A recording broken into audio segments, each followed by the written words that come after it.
Today my dad and I are doing some work outside, so I thought I'd cook us up some good lunch and before we get started and get too dirty. So first thing I'm going to do, I got the grill lit. I'm going to put a couple of cedar planks on the grill. They've been soaked for a few hours. I'll let those heat up. And once they get good and hot, I'll lay strips of salmon and mahi-mahi on them. And we'll let that cook up. Should be great. We also have steak that will be smoked with mesquite chips. Okay, well, our slabs are warm to the touch. Just the cedar wood planks. And here's our salmon and mahi-mahi strips, unseasoned. We'll go ahead and place them on.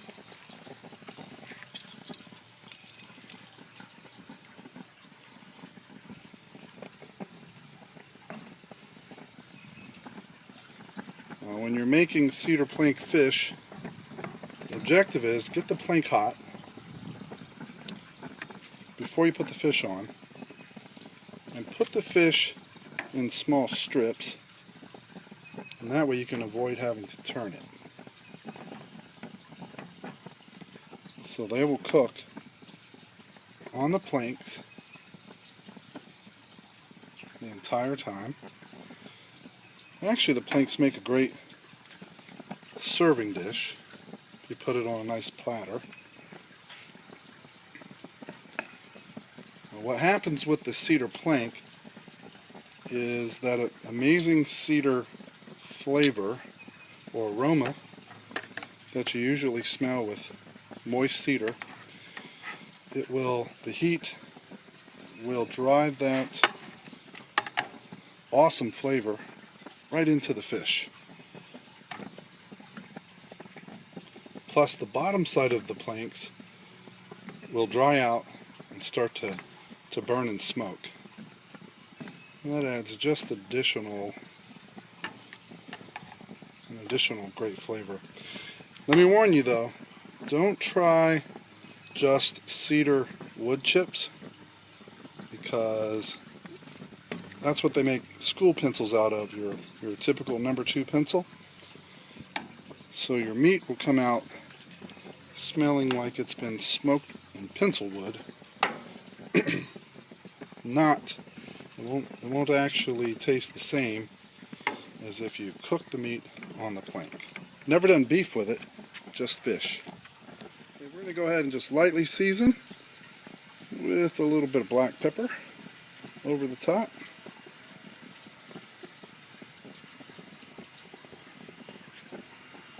I'll just season one of the planks with the Cholula.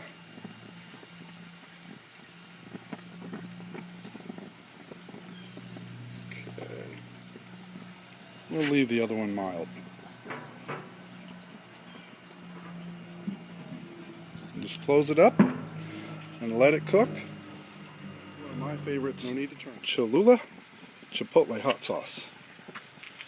Alright, let's check our fish. Alright, as you can see, I moved the planks. They were cooking unevenly. The back was back there, that one was, and it was cooking at a faster rate than the one that was sitting in the front. So I've moved them over to the side, turned that flame down, and cranked up this flame so we end up with a convection in the grill to cook the fish evenly. Smells good. Okay, let's check our progress here with the plank board cedar plank board salmon and mahi-mahi. Looking good. I can see the steam rising. A little bit of the juice is starting to flow right there in the middle and pool. I wish you could smell this. It is absolutely amazing.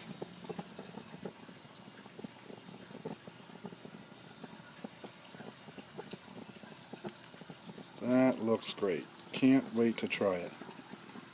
One of the great things about cooking like this is if you're on a low carb, high protein diet, Just doesn't get much better than this. Of course, we got the steak that's missing from this part of the grill, and that'll come a little bit later because I'm going to use mesquite wood, and I don't want to get the mesquite wood smoke flavor on the fish this time.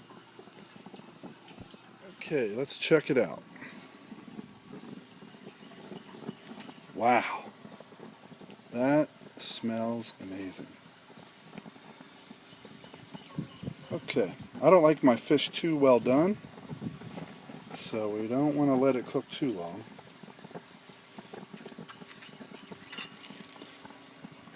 It's doing good. Okay, so what I'm going to do now is I'm going to crank the gas all the way up so that the bottom of the planks will get really hot and add just a little bit of smoke before I take them off. So now we're ready to pull the salmon off. About 450 degrees. Grill is on high, all the burners.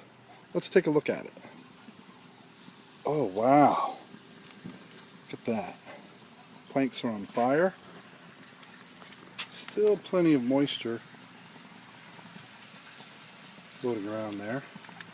Alright, so now is just the right time to pull the fish off. And I can't do this with one hand, so I'm going to stop and we'll come back in a minute. But basically what I'm going to do is just take the tongs and dump the fish into this bowl. Okay, so now the next thing is to cook the steaks. And smoking with some mesquite wood, so it's been soaked. I have one of those smoke boxes. Those things aren't worth a crap, so just throw it away. Smoke your wood chips, and then put your chips through the grill. What I like to do is put the flame on high on this end. Just let them drop in. What they'll do is they'll drop past the element, and they'll just sit in there and smoke. Larger pieces, just move them over to the side. They'll eventually smoke or catch on fire. I have a nice stainless steel pan to cook them in. It's easier than cooking on the grate. Wait till you see. Now we're ready to put on the steak. Some of the wood will burn off on that burner, but the wood that fell down below will smoke. In fact, let me rake some of this burning wood off, and that will speed up the smoke process a little bit. There we go. Okay, so here's our steak. It's hard to do with one hand. Please pardon the bumpiness here. Alright, so first thing, got some nice steak here that's been marinated. Throw it right on that hot, clean stainless steel. That's why I like to cook on that versus cooking directly on the grates. Put that on.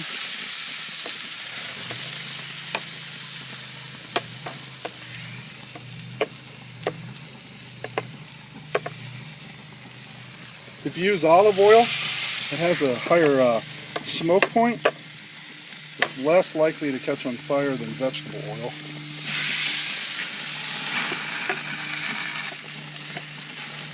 Okay. Throw that on.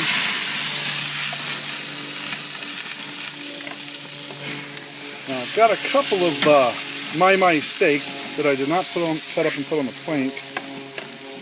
And I just threw them in. I'm going to just put them right on the front here.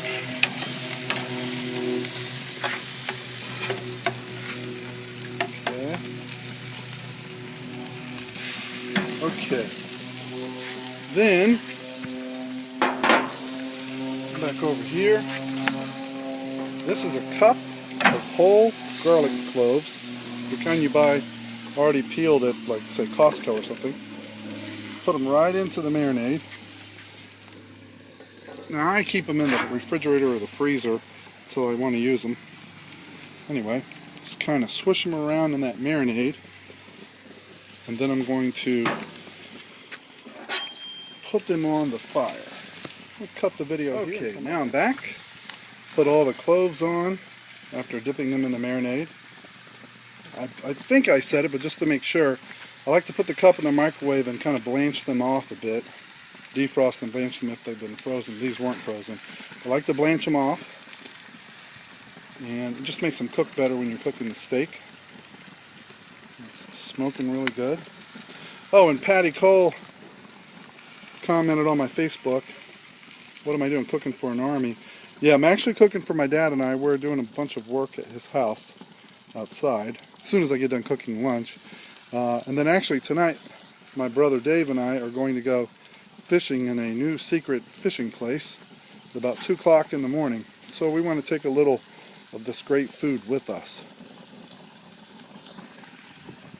Okay, the steaks are on the grill. And here's one of my secret ingredients. It's a sour orange tree.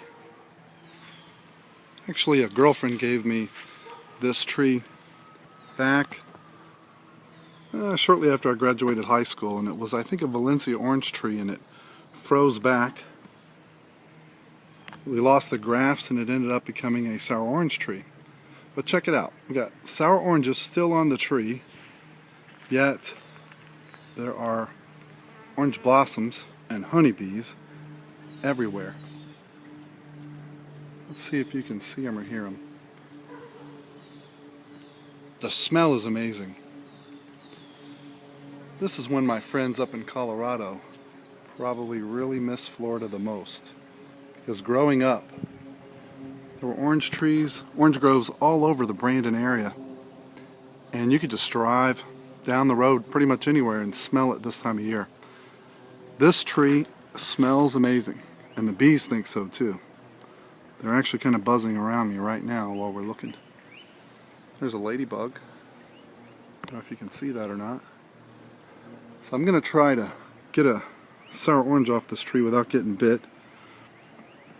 And then I have a neighbor who has another kind of orange. I think it actually is a Valencia orange, and I'm going to go steal one off of his tree. So these steaks will have sour orange and Valencia orange on them.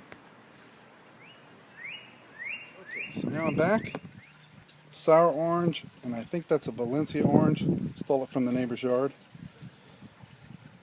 Now let's check the steaks. Looking good. Time to turn them over. Try to do this with one hand. I need a cameraman.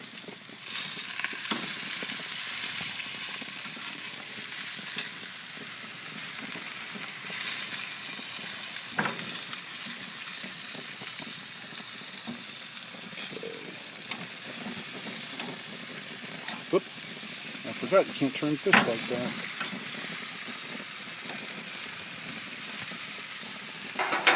Okay.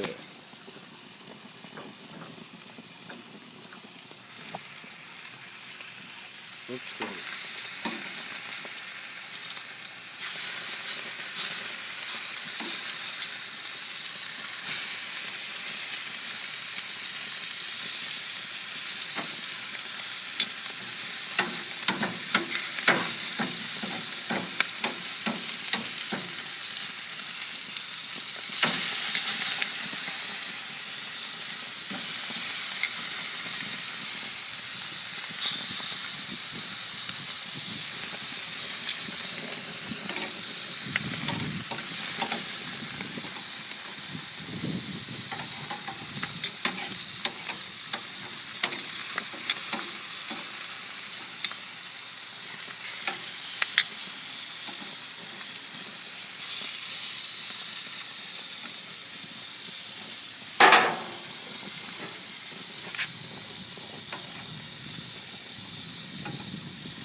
There's our sour orange, our tangerine. The tangerine, absolutely beautiful, straight off the tree. Look at that. And then this is the sour orange. Not really a beautiful fruit. That's actually a lot of times what it looks like when it first ripens anyway. Still hanging from the tree. It's more like a lime, really. And then some of the leftover marinade. What I'm going to do is open up the grill. Let's see how we're progressing. Wow. Look at those steaks. Got some smoke from the mesquite wood. Beautiful. Fresh garlic cloves caramelizing on the grill. And then beautiful sirloin steak. I learned how to cut meat. Tony's Quality Meats growing up. Used to be at the corner of Lithia and Durant Road. Tim's dad, Tony, taught me how to cut meat. Frenchie, another significant gentleman in my youth, taught me how to cook and taught me the love for cooking. Food is love, isn't it? Absolutely. Okay, so now we've turned these beautiful steaks. Let's put some of this sour orange on. We won't worry about the seeds. It adds a little bit of